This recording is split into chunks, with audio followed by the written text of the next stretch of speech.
Hello. Silver is no longer a trade. It's a territorial contest in a world that is beginning to noisily split in two.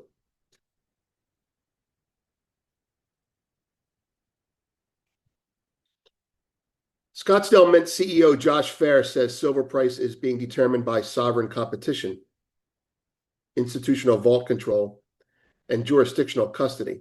In a world fractured since COVID, metals are now strategic assets. Volatility isn't a sign of chaos, it's the sound of a divided system repricing a physical reality. We are living through a structural break that most market participants still refuse to acknowledge, even as the ground shifts beneath their feet. The world did not simply suffer a pandemic, it fractured. Supply chains fractured, trust fractured, monetary assumptions fractured, correlations, as we are fond of reminding people, fractured. And now commodity markets are beginning to reveal what that fracture really means.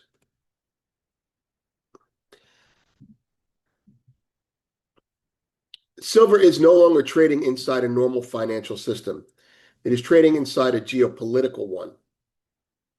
In Josh's and our own view, price is no longer set by paper leverage or retail demand. It is set by who physically controls metal, where it is held, and which nation can claim jurisdiction over it.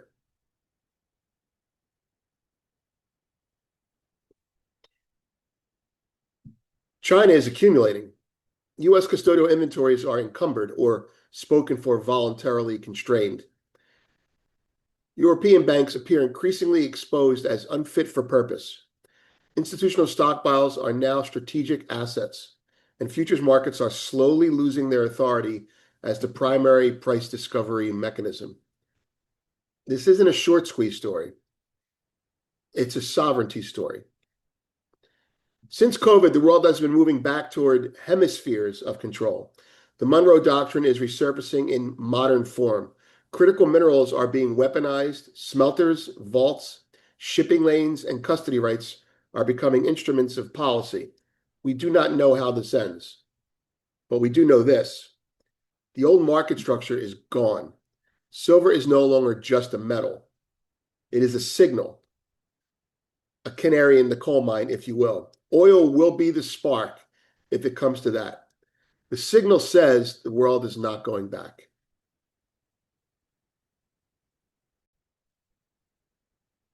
Good morning. There's the homepage, and here's the markets. 10-year yields are up 2. The dollar is down 11. The S&P 500 is up 9, almost 10. The Nasdaq is up 86. The VIX is down 11. Silver is trading 89.02, down $3 and change. Gold is 45.99, down 16 and change. Shanghai copper closed at 101. Shanghai gold closed at 47.78. Copper is 577, down 14. WTI is 59.78, up 48. Natural gas is 323, up 4. Bitcoin is down. Ethereum is down. Palladium and platinum are both down big. Gold, silver is up 1.25, up 1.33, and grains are mixed. Okay, quick comment on the markets. We made a big deal, and we're right to do so, about the presidential proclamation on metals. Specifically, it was about rare earth metals. Now, I want to clarify something here, which is one of the reasons that we sold off yesterday, and one of the reasons that we're retesting the downside today in metals, especially silver and copper. The critical minerals, which include silver and copper and lithium and everything else, those are all metals that, for the most part, we have on land. Now, we may not have silver here. We have to import it, that's for sure. I'm not going to argue that. But I'm going to make the point that we can import it. It's from Latin America, and we're pulling it in. So it's a critical mineral. The proclamation, which is about all minerals and all metals, focused on the ones that we cannot get. So we have to import 75%, let's say, of silver, but it comes from friendly nations. We have to import 100% of lithium, but it comes from unfriendly nations. So my understanding, my digestion of what happened yesterday, the 14th, 15th, and 16th, is as follows to give you some semblance of rationality so you can look going forward. I warned people about the Ides of January. This is the Ides of January. So here's what happened. Between January 14th and January 17th, it was expected at the institutional level that the government would make an announcement regarding Rule 232 and tariffs. And they did on the 14th. That is the proclamation. The proclamation says no tariffs on anything yet, 180-day window of negotiation. And after those 180 days are up, we're going to make a decision on tariffs. Now, between the beginning of the 180 days and the end of the 180 days, what you have is you have a nation that's going to accumulate, that's going to buy, that's going to get what it needs to get, when it can get it, how it can get it. At the same time, China, who is aware of this, right? They're going, oh shit, they may tariff this, they may not, but whatever's going on, they're buying it. So they're buying it too. So you have a custodial race for metals. And the ranking is, we need to buy lithium. We need to buy uranium. We want to buy silver, right? We have copper. That's the ranking. Lithium, uranium, silver, copper. You're just using those four metals. There's obviously plenty of other uh, assets that we're looking at here. Okay, so I'm giving you the geopolitical chess, at least the way I see it, how it's going. So the United States says all critical minerals are critical. Boom. Okay. But the ones that we import from countries that we're not friendly with, like China, right? We have to make a decision on. So right now, well, not right now, running into that announcement between, say, January 1st, or let's say actually since October, since the first 232 comment to now, the market has been sorting out what the government will do. Well, we know what the government will do because they're doing it. We told you. We and Josh Fair told you that the US is buying concentrate from Latin America, hand over fist, coming into the US, hoarded for US use. That's their response for silver. We're going to hoard metal. That's why silver ran up as precipitously as it did. And that's why silver is going to come off. I'm not predicting it today. Don't hate me. I don't care. Hate me. Okay. Silver is going to come off. But if you listen to the first thing I said, this is a new reality. Now, back to the script here. So, how did we respond to the expectation of silver either A, not being tariffed, but we want to get China out of Latin America? Boom, that's what we're doing. Or B, being tariffed, we want to make sure we have enough in-house before we tariff it. And so there you have it. Do you know what, to give you an idea, do you know what we would do to the rest of the world if we said silver's tariffed? Now, are we going to do it? The odds are extremely small, folks, extremely small. But it could be if we tariff silver after basically sucking dry Latin America of all the concentrate, JP Morgan going into every miner saying, we want it, we want it, we want it, we want it. 5 years, 5 years, 5 years, 5 years. That's it. No more concentrate leaves Latin America. That's all our silver. And once we secure that concentrate and the smelter's built over the next 5 years, what happens? We say tariff silver. And the price that we tariff it to, we actually buy it at. Small amounts, but enough for the rest of the world to comply with our price. And the price of silver permanently stays up. That's how tariffs work. You see, price floor is what you buy and don't tell anyone at. And when you've bid it up to the price floor, then you call that the tariff.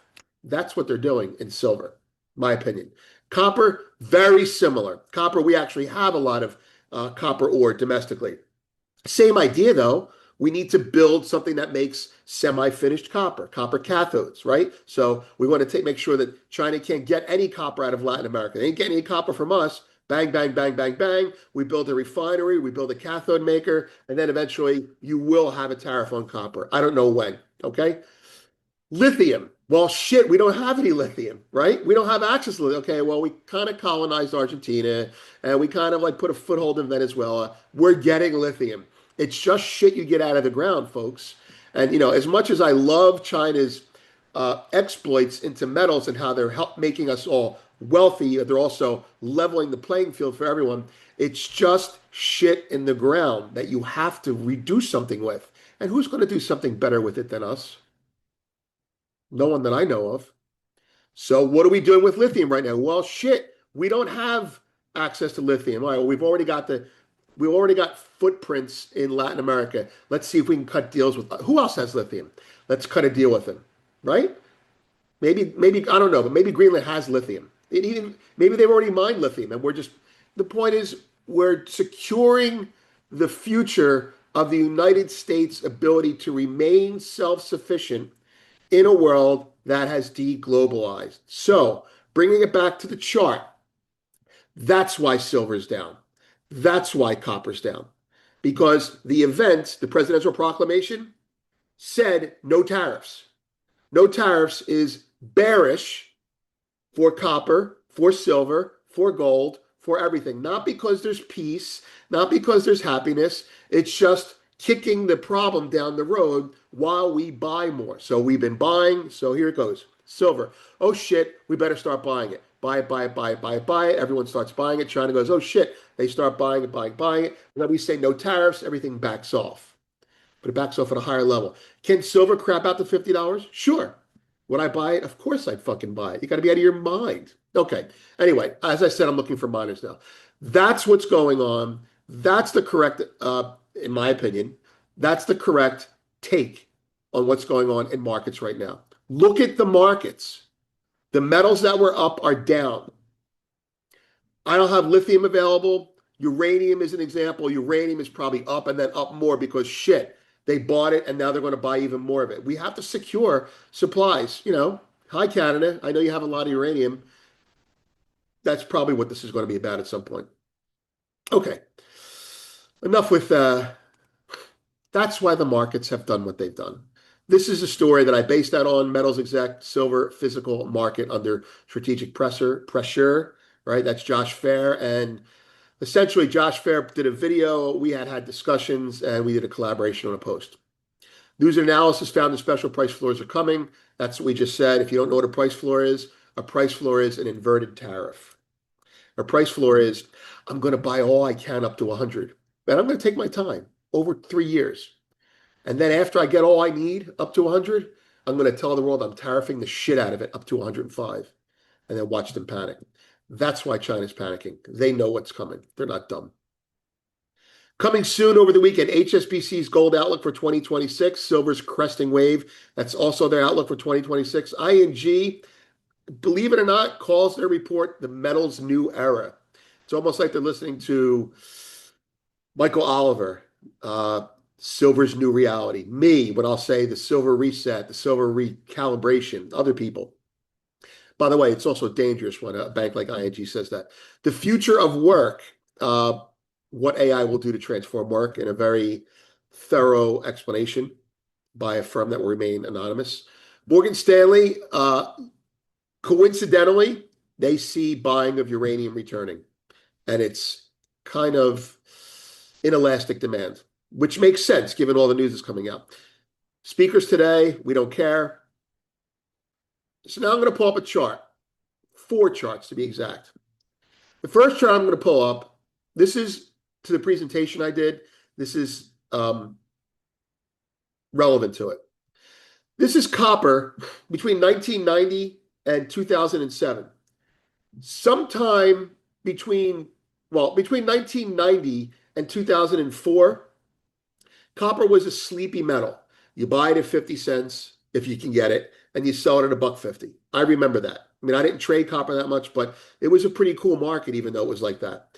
And then something happened in 2004. I don't know exactly when, but the market changed. And as Michael Oliver pointed out to me, which made me click on my stories and his charts, it broke out. And it broke out into a new reality. Now, it's continuing to go up. I'm not going to argue with that. But it broke out of a new reality, and then when it retraced to a higher level. That's 2004, 2006 is when this whole era started. 2006 is when you probably get your perfect technical breakaway. But 2004, 2006 is when things changed. And when those things changed, it had to do with China. Let's go to oil. You don't think of oil this way, but maybe you should. Here's oil from 1990 to 2004, 2007. Between 1988 and 2004, you had oil.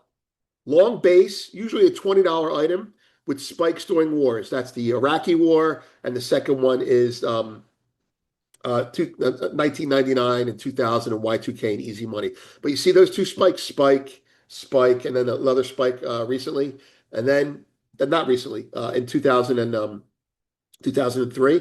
Then you have 2004 to 2006. I'm sorry, 2004. That's the year. In that year, something happened. I don't know. And then after that, oil rallied, and it never looked back. I'm gonna put a little star next to never, and it stabilized at much higher prices. Then, obviously, oil is the most important commodity on earth. And so when they can knock it down, they knock it down. It went negative at that one time. But this is the reality of oil since then. It's been between 40 and 80 bucks. That's the price of oil. 60 bucks. Everybody saw that show with what's it called? Landowner. Same idea. 60 bucks. That's what we want. And that's what everyone wants. Well, I'm not getting into details now, but so now that you've seen that, you've seen, again, to retrain your eyes. Copper, 1990 to 2004. Oil, 1990 to 2004. Okay? Gold, 2012 to 2024. Silver, this is the mama of all charts, right? I mean, this is crazy. It actually goes back further, but I don't want to be a pig about it. But let's do it. Why not? Silver, call it 1980. We want to leave that spike in there. 1980 to 2024. Now, the chart formations are very similar. Not in magnitude, not in length, but they're very similar. It's a couple spikes here and there that we never get back above again. And then what you really have is a long trading range that is a sleepy commodity. So you could argue, for using silver as an example, that the same thing happened in silver in 2004, 2006. I would argue that that's not the case because this broke down a lot lower. What's the same about silver, gold now versus copper, oil then? Well, back in 2004, China opened up on the global stage. They became part of the WTO. They announced that they were part of the global market. They started buying on the global market. They got the yuan, put in the SDRs. They started going on the global market for oil. They started going on the global market for copper. They started building everything out. And that's when you got industrial commodities reflected a new era because they were building. And now here we are, 20 years later, and now we're looking at monetary commodities reflecting a new era. Who bought the commodities back in those days? Copper, oil, lead, aluminum, all that coal, all that shit was China coming out. Do you remember the 2008 Beijing Olympics? That was them announcing to the world that they were there with all the drummers. Do you remember that? Remember what happened to the US stock market when that happened?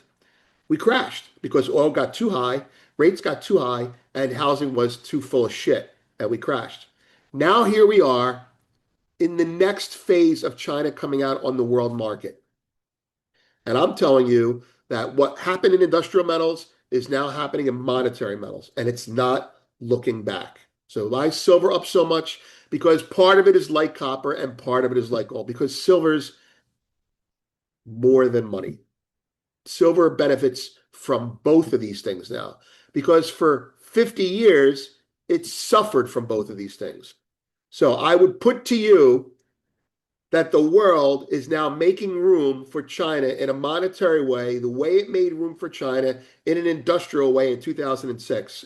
I would put to you that China and the US are on the same page in doing this in an attempt to keep the market stable while letting gold and silver and other commodities go up again, because they do not want to crash the world market like they did in 2008. Again, this is a controlled inflation. That's it. Have a great day.